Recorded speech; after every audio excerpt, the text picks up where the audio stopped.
Dans le cortège, ce soir, vous signez un texte sur le site de Mediapart qui salue le succès de cette manif. Vous écrivez « Dimanche, la République était dans la rue ». Vous êtes sûr? Absolument, absolument. Qu'est-ce que c'est que la République? La République, comme idéal, comme principe, comme élévation, c'est la demande d'égalité, sans distinction d'origine, sans distinction de conditions, sans distinction de croyances, sans distinction de sexe, de genre, d'apparence. J'ai le droit d'avoir des droits. En conséquence, toute blessure faite à une personne à raison de ce qu'il ou qu'elle est, sa croyance, son appartenance, sa communauté, est un crime qui blesse la République. Et toute désertion, toute abstention face à cette blessure, quelles qu'en soient les victimes, musulmanes, juives, homosexuelles, femmes, toute abstention est une désertion de la République. Hier, oui, c'était la République, la vraie République, vivante, la République fraternelle, la République de l'égalité. J'ai entonné avec celle qui m'entourait. Liberté, égalité, fraternité. Oui. Et beaucoup de Marseillaises aussi, je crois. La Marseillaise. La pancarte qui était au-dessus de moi disait oui à la critique. Oui à la critique de la religion. Non à la haine du croyant. C'était ça, cette manifestation d'hier. Tout le reste, comme au moment des Gilets jaunes, où l'on grossissait une phrase par-ci, un dérapage par-là, une vitrine brisée par-là, tout le reste n'est que mépris du peuple, car c'était le peuple qui était là hier. C'est la réalité que j'ai vécue. Vous y étiez, Bruno, jeudi? J'y étais pas, mais enfin, il y a quand même eu un certain nombre de gens qui y étaient et qui eux-mêmes disent qu'ils ont vu certaines choses. Mais je voulais juste revenir sur ce que vous disiez. Vous disiez c'est désertion que de ne pas y être. Mais il y avait beaucoup de déserteurs. Alors 13 500, si on ramène ça aux 6 millions de musulmans qui sont en France, est-ce que ça vous interpelle pas? Non, il y avait au contraire, à l'exception du Parti socialiste, toutes les gauches. Et c'est un événement historique. Depuis plus de 30 ans, qu'on empoisonne la vie politique française en désignant l'arabe, le musulman, l'immigré, l'étranger, en bouc émissaire des authentiques questions démocratiques et sociales. Hier, c'était la première fois que l'essentiel des gauches, tout entières, l'UNEF, la CGT, je les énumère, tout entières. Monsieur Fabien Roussel, secrétaire national du Parti communiste, n'a pas voulu venir. Mais peu importe les individus, Ruffin, les désertions individuelles, les désertions individuelles comptent peu. L'important, ce sont les forces politiques. Les forces politiques, énumérons-les. Mais 13 000, c'est assez peu, monsieur Plenel.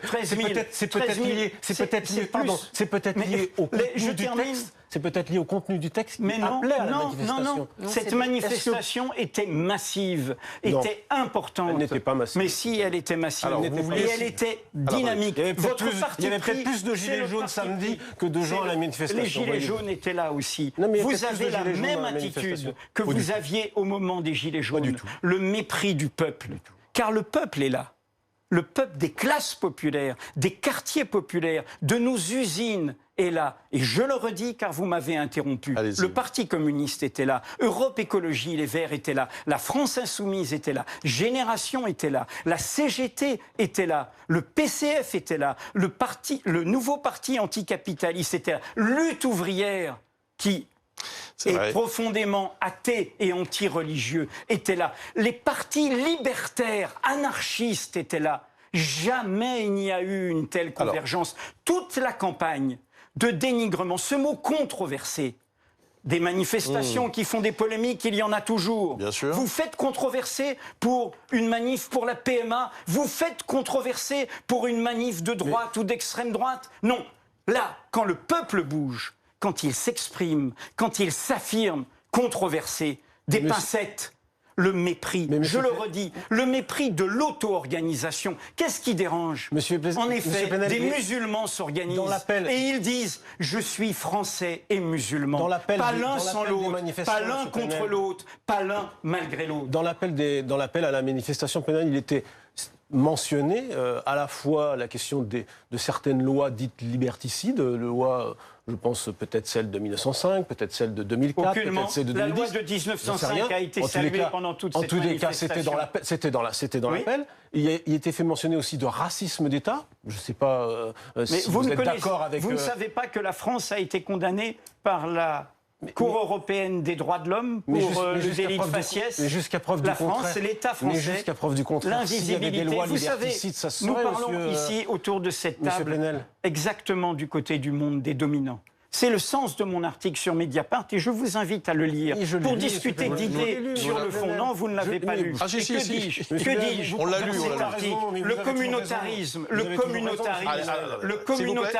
de classe. Laissez-moi terminer. Vous m'avez invité, vous êtes là, je parle. Le communautarisme de classe bourgeois. Le communautarisme de sexe masculin, le communautarisme d'en haut, le communautarisme d'identité, le communautarisme blanc. Notre peuple est multiculturel et divers. Il est intersectionnel. Moi, j'ai manifesté hier avec des féministes.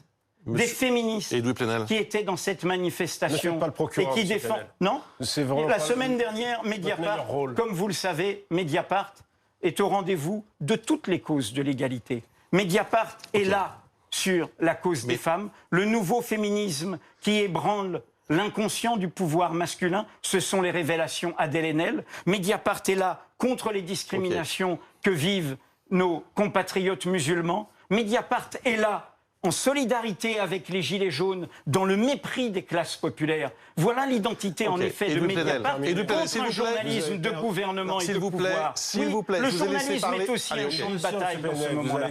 S'il vous plaît, vous connaissez suffisamment cette émission, vous venez régulièrement pour savoir qu'on vous laisse toujours parler. Et bien sûr. Donc pas de procès là-dessus. Vous parlez toujours, et vous parlez beaucoup, et on est ravis de vous accueillir. Ma colère, c'est qu'il y a des gens. Il y a des gens. Vous savez quand même, une mosquée a été attaquée. Oui, alors justement. Des journaux défendent le grand remplacement. Des journaux défendent le grand remplacement. Le président s'exprime dans ses journaux islamophobes. Est-ce que l'immigration et l'islam ont été mis à l'ordre du jour du pays par qui? Par le président de la République lui-même en septembre. Pourquoi, Bruce Toussaint? Parce qu'il y a les plus graves attaques sur le terrain social qu'ait jamais connu notre pays. Contre la sécurité sociale, contre l'assurance maladie, contre l'assurance chômage. Ce qui bouillonne dans le pays, ce sont ces causes communes de l'égalité qui ont rendez-vous le 5 décembre. Car c'est le même mouvement, celui qui ébranle tous les peuples du monde aujourd'hui, en Haïti, en Algérie, au Liban, en Amérique latine. La différence, c'est qu'il n'y avait que 13 000 personnes. Mais il y avait 13 000 et 13 000 personnes. Vous n'avez pas vu 13 000 personnes, c'est pas beaucoup. Vous n'avez pas vu les étoiles jaunes, monsieur Plenel, hier? Vous n'avez pas vu les étoiles jaunes? Non, je n'ai pas vu d'étoiles jaunes et il n'y avait pas d'étoiles jaunes. Il y avait celles qui ont été... Il y avait une étoile marocaine jaune. Il y avait une photo que vous diffusez en boucle d'une étoile qui est celle qui n'a rien à voir avec l'étoile jaune de Vichy et des nazis, qui est sur le symbole marocain. Et par ailleurs, comme le dit Esther Benbassa, elle-même juive, la sénatrice, elle-même historienne de la cause juive. Absolument.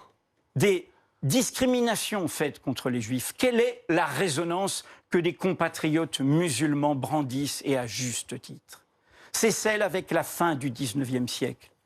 Les antisémites du moment de l'affaire Dreyfus ne savaient pas que leurs mots produiraient la solution finale 40 ans après. Ils ne savaient pas que leurs mots allaient vers le crime contre l'humanité. Mais en revanche, à longueur de médias, à longueur de temps, ils désignaient les Juifs en bouc émissaire de nos peurs, de nos inquiétudes.